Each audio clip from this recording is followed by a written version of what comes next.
সংস্কারের দিকে তাকিয়ে থাকবে না নির্বাচন কমিশন, বলছেন সিইসি।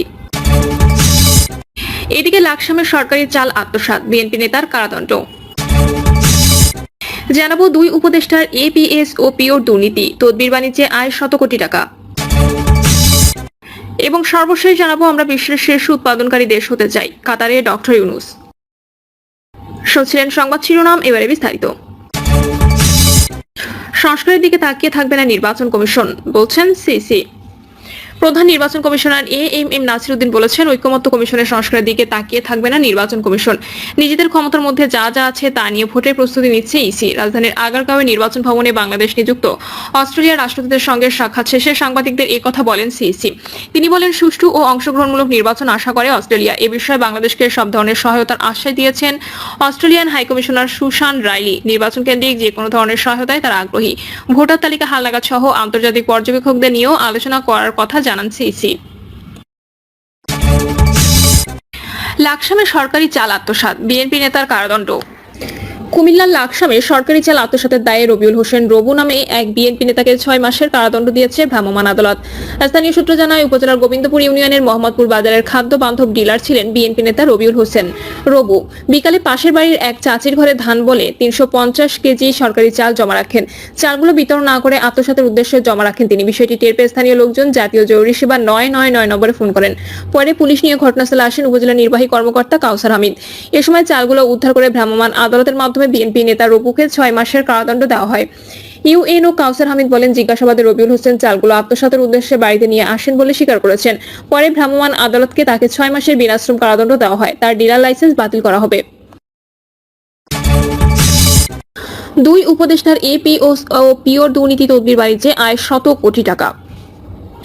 স্থানীয় সরকার উপদেষ্টা আসিফ মাহমুদ সজীব ভুঁইয়ার সাবেক এপিএস মোহাম্মদ মোয়াজ্জেম হোসেনের বিরুদ্ধে তদবির বাণিজ্যের অভিযোগ উঠেছে। প্রায় একই ধরনের অভিযোগ উঠেছে স্বাস্থ্য উপদেষ্টার ব্যক্তিগত কর্মকর্তা তুহিন ফারাবি ও ডক্টর মাহমুদুল হাসানের বিরুদ্ধেও। তারা ফ্যাসিবাদের দোসর, চিকিৎসক, প্রকৌশলী সহ বিভিন্ন পর্যায়ের কর্মকর্তাদের অর্থের বিনিময়ে পুনর্বাসনে সহায়তা করেছেন। এছাড়া স্থানীয় সরকার, স্বরাষ্ট্র, স্বাস্থ্য, পানি সম্পদ, গণপূর্ত, সড়ক ও মহাসড়ক বিভাগ সহ বিভিন্ন মন্ত্রণালয় ও দপ্তরে ঘুরে ঘুরে তদবির করতেন বলে সংশ্লিষ্ট কর্মকর্তারা নাম গোপন রাখার শর্তে জানিয়েছেন। এ ধরনের অভিযোগ ছড়িয়ে পড়ার পর মোয়াজ্জেম হোসেন ও তুহিন ফারাবিকে অব্যাহতি দেওয়া হয়েছে। 21 এপ্রিল মোয়াজ্জেম হোসেন এবং তুহিন ফারাবিকে অব্যাহতি দিয়ে সরকারি আদেশ জারি হয়। ডক্টর মাহমুদুল হাসান রোগীর সঙ্গে বর্তমানে রাশিয়ার অবস্থান করছেন। তিনি ফিরবেন কিনা তা নিয়ে অনেক কর্মকর্তা সন্দেহ প্রকাশ করেন। তাদের বিষয়ে এক সচিব নাম প্রকাশ না করার শর্তে বলেন, তাদের তদবিরের বিষয়ে অনেক কর্মকর্তাই জানেন। স্থানীয় সরকার উপদেষ্টা আসিফ মাহমুদ সজীব ভুঁইয়ার সাবেক এপিএস মোয়াজ্জেম হোসেন বিভিন্ন পর্যায়ে নিয়োগ ও বদলি বাণিজ্য, টেন্ডার বাণিজ্য এবং ফ্যাসিবাদের দোসর প্রকৌশলীদের পুনর্বাসনের মাধ্যমে শত কোটি টাকা হাতিয়েছেন। মোয়াজ্জেম স্থানীয় সরকার প্রকৌশল অধিদপ্তরের প্রধান প্রকৌশলী, অতিরিক্ত প্রধান প্রকৌশলী থেকে উপজেলা প্রকৌশলী পর্যন্ত প্রায় সব গ্রেডের কর্মকর্তার বদলি পদায়নে তদবির বাণিজ্য করেছেন বলে অভিযোগ উঠেছে। এছাড়া তিনি বিভিন্ন মন্ত্রণালয় ও বিভাগ ঘুরে ঘুরে তদবির করতেন। বিশেষ করে স্বরাষ্ট্র, পানি সম্পদ, গৃহায়ন ও গণপূর্ত অধিদপ্তর এবং সড়ক ও মহাসড়ক বিভাগে ঠিকাদারকে কাজে পাইয়ে দেওয়ার তদবির নামেন।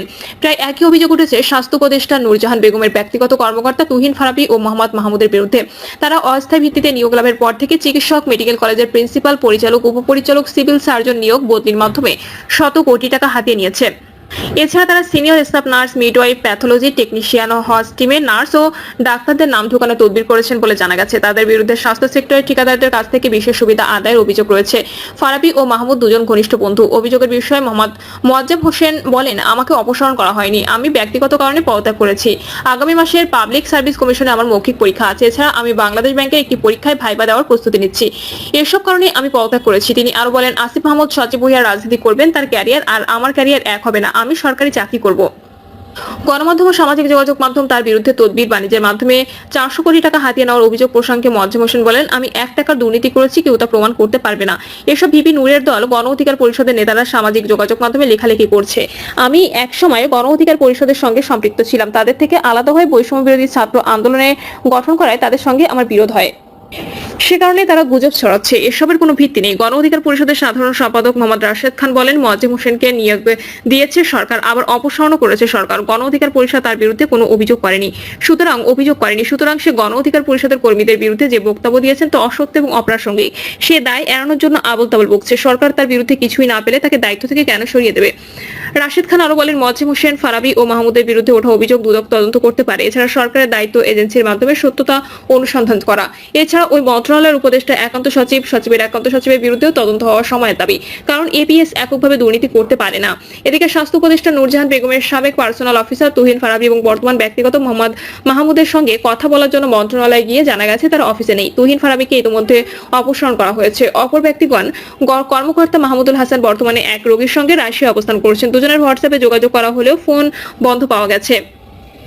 সাবেক সচিব এ.কে.এম. আব্দুল আওয়াল বলেন, তাদের আইনের আওতায় এনে জিজ্ঞাসাবাদ করা উচিত। সরকারি নিজ দায়িত্ব বিভিন্ন এজেন্সির সহায়তায় তাদের সম্পদ অনুসন্ধান করতে পারে। এত মানুষ তাদের বিষয়ে মিথ্যা বলবে কেন? তারা ছাত্র, তাদের তো শত্রু থাকার কথা নয়। সাবেক সচিব আবু আলম মোহাম্মদ শহীদ খান বলেন, অভিযোগ উঠতেই পারে, তদন্ত করে সত্যতা নিশ্চিত করা সরকারের দায়িত্ব। সরকার জনস্বার্থে বিষয়গুলো তদন্ত করে ধোঁয়াশা পরিষ্কার করবে বলে গণমানুষের প্রত্যাশা। মোয়াজ্জেম হোসেনের কাহিনী। উপদেষ্টা নিয়োগের কিছুদিনের মধ্যে মোয়াজ্জেম হোসেনকে সরকারি একান্ত সচিব নিয়োগ দেন আসিফ মাহমুদ সজীব ভুঁইয়া। নিয়োগ লাভের পর থেকেই তদবির বাণিজ্যে নেমে পড়েন মোয়াজ্জেম। মিডিয়া এবং গণমাধ্যমের দৃষ্টি এড়াতে তারা বিকাল 4টার পর থেকে রাত 10টা পর্যন্ত সচিবালয় এবং সরকারি দপ্তরে অবস্থান করে তদবির করতেন। ছাত্র উপদেষ্টার এপিএস হওয়ার বিগত সরকারের সময় থেকে কর্মরত কর্মকর্তারা ভয়ে তটস্থ ছিলেন। ফলে যে কর্মকর্তার কাছে যা দাবি করেছেন সে তা দিয়ে মোয়াজ্জেমকে খুশি করেছেন।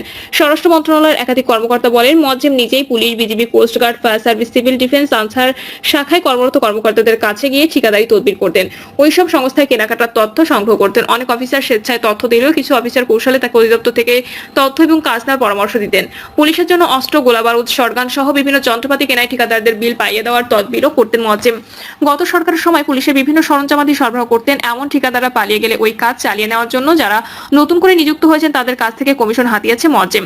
অন্যদিকে 8ই আগস্টের পর সাবেক স্বাস্থ্য সচিবকে দিয়ে বেশ কিছু চিকিৎসক বদলি করান তুহিন ফারাবী ও ডক্টর মাহমুদুল হাসান। প্রতিটি বদলিতে 5 থেকে 10 লাখ টাকা করে নিয়েছেন তারা। দুজনে মিলে মেডিকেল কলেজের প্রিন্সিপাল, পরিচালক, উপপরিচালক, সিভিল সার্জন নিয়োগ পদ্ধতিতে 15 থেকে 25 লাখ টাকা আদায় করতেন। এরপর স্বাস্থ্যসেবা বিভাগের সিনিয়র সচিব হিসেবে নিয়োগ পান এক কর্মকর্তা। তাকেও নয়ছয় বুঝিয়ে বিপুল সংখ্যক চিকিৎসক, কর্মকর্তা, কর্মচারী বদলি করেন তারা। এছাড়াও সিনিয়র স্টাফ নার্স ও মিডওয়াইফ বদলিতে তারা 2 লাখ টাকা করে আদায় করতেন। এমনকি হস্টিমের নার্স ও ডাক্তারদের নাম ঠোকানোর জন্য টাকা নিয়েছেন বলে অভিযোগ রয়েছে তাদের বিরুদ্ধে। এছাড়া 5ই আগস্টের পর পালিয়ে যাওয়া ঠিকাদারদের স্থলে নতুন ঠিকাদার নিয়োগে তারা কমিশন বাণিজ্য করেছেন বলেও অভিযোগ রয়েছে। ইতিমধ্যে তুহিন ফারাবীকে অপসারণ করা হলেও মাহমুদুল হাসান এখনো বহাল তবিয়তে। সেসব টাকা রাশিয়ায় পাচার করেছেন বলে খোদ মন্ত্রণালয়ের একাধিক কর্মকর্তা জানান। স্বাস্থ্য মন্ত্রণালয়ের একাধিক সূত্র বলছে, মাহমুদ আগে থেকে রাশিয়ার বসবাস করতেন। গত বছর 5ই আগস্ট ছাত্র জনতার অভ্যুত্থানের পর তিনি দেশে ফেরেন। তখন ফারাবী তাকে মন্ত্রণালয়ে নিয়োগ পাইয়ে দেন। তিনি রাশিয়া থেকে দেশে আর নাও ফিরতে পারেন। প্রিয় দর্শক, এই ছিল এখনকার সর্বশেষ সংবাদ। আপডেট সব সংবাদ পেতে চ্যানেলটি সাবস্ক্রাইব করে বেল আইকনটি ক্লিক করে রাখুন।